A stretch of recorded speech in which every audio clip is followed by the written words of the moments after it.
कुमाऊं आयुक्त दीपक रावत ने सोमवार को वर्कशॉप लाइन और नैनीताल रोड पर नाले, बेसमेंट, पार्किंग और सफाई व्यवस्थाओं का निरीक्षण किया। उन्होंने सड़क पर वाहन पार्क करने वालों पर चालानी कार्यवाही के निर्देश दिए और नगर आयुक्त को सप्ताह में एक दिन तय कर नियमित रूप से नालों की सफाई करने को कहा। वर्कशॉप लाइन में दुकानदारों को ट्रांसपोर्ट नगर में शिफ्ट करने और सड़क पर गाड़ियों की मरम्मत करने वालों पर कार्रवाई के आदेश दिए। नैनीताल रोड पर जनपद कॉम्प्लेक्स, राम हॉस्पिटल और कल्याण ज्वेलर्स की पार्किंग व्यवस्था में खामियां पाई गई, जिस पर सुधार करने के निर्देश दिए गए। निरीक्षण में नगर आयुक्त Richa Singh, city magistrate AP Vajpayee समेत अन्य विभाग के अधिकारी मौजूद रहे।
मतलब जो बिल्डिंग से जहाँ पार्किंग नहीं है उसको लेकर क्या निर्देश दिए गए हैं? आप देखिए, दो तीन चीज़ों को लेकर इंस्पेक्शन आज हुआ था। एक तो आप जानते हैं कि बरसात एक तरह से शुरू ही हो गई है, डेली रेनफॉल हो रही है, तो जो हमारा इंटरनल ड्रेनेज है, बड़े नाले तो नगर निगम ने साफ़ कराए हैं, लेकिन बहुत से नाले ऐसे होते हैं जो छोटे हैं, जिन पे जालियाँ लगी हुई हैं और इसमें रेगुलर क्लीनिंग की आवश्यकता होती है। और जब कभी बड़ी बारिश होती है तो पानी जो सरफेस का है, अगर नालियाँ चौक हों तो ऊपर ही तैरता रहता है और नुकसान करता है, घरों में, ऑफिस में, इन सबों पे घुसता है।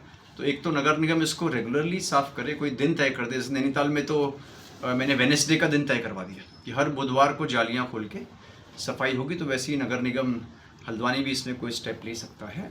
दूसरा एंक्रोचमेंट्स को लेके था। एंक्रोचमेंट्स पे हम नॉर्मली जब बात करते हैं तो कई बार परमानेंट एंक्रोचमेंट्स की बात करते हैं, कई बार कोई आसपास दुकान लगा के बैठा है उसकी बात करते हैं, लेकिन एक और तरह का एंक्रोचमेंट है, वो ये है कि जहाँ पे पार्किंग्स मौजूद हैं, पार्किंग्स का प्रोविज़न किया गया है, लेकिन उसके विपरीत पार्किंग्स का या तो इस्तेमाल नहीं हो रहा है या फिर इसलिए इस्तेमाल नहीं हो रहा है कि आगे जाके उसका डाइवर्जन हो सके, या फिर पार्किंग तो थी लेकिन पहले ही उसका डाइवर्जन हो गया है।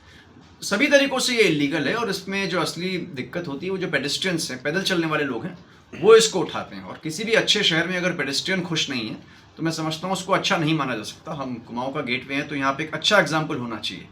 और रोड साइड इंक्रोचमेंट पे सभी डिस्ट्रिक्ट्स में काम भी हो रहा है, तो उसको देखा गया था। तो ऐसे सभी भवन जिन पे पार्किंग है और वो उसको यूज़ नहीं कर रहे हैं फॉर वॉट एवर रीजन्स, या ऐसे सभी भवन, विशेषकर कॉमर्शियल बड़े भवन जिनकी पार्किंग्स तो हैं लेकिन वो बेच देते हैं किसी को, या फिर फिलहाल बंद करके रखा है ताकि आगे बेच दें, सभी तरीके से इलीगल है। तो आज तो इसको केवल देखा गया था, प्राधिकरण से कहा गया कि ऐसे सभी जो भी बिल्डिंग्स हैं उन पे कार्रवाई भी करें, पुलिस भी पुलिस एक्ट में कार्रवाई करे इस पर, ताकि रोड्स हमारी साफ दिखें, जैम से भी इसमें निजात मिलेगी, शहर भी सुंदर दिखेगा। सर मानसून को लेकर मानसून के लेवल पे एक तो बड़ी वर्कशॉप एक माननीय मुख्यमंत्री जी की अध्यक्षता में संपन्न हुई सैटरडे को, उसमें भी डिटेल इंस्ट्रक्शंस थे।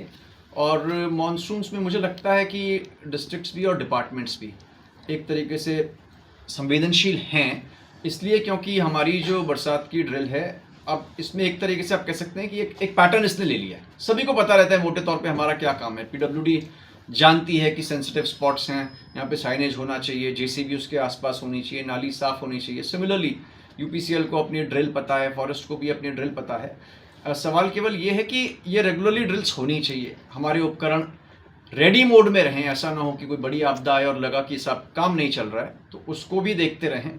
और सभी DM से मैंने ये कहा है कि इसमें एहतियात तो बरतना ही है। हमारे लैंडस्लाइड जोन्स पे इस तरीके से मैनिंग हो पुलिस की कि जब भी बारिश होती है तो कोई ना कोई वहाँ पे रहे, ऐसा ना हो कि वो अनमैन्ड हो।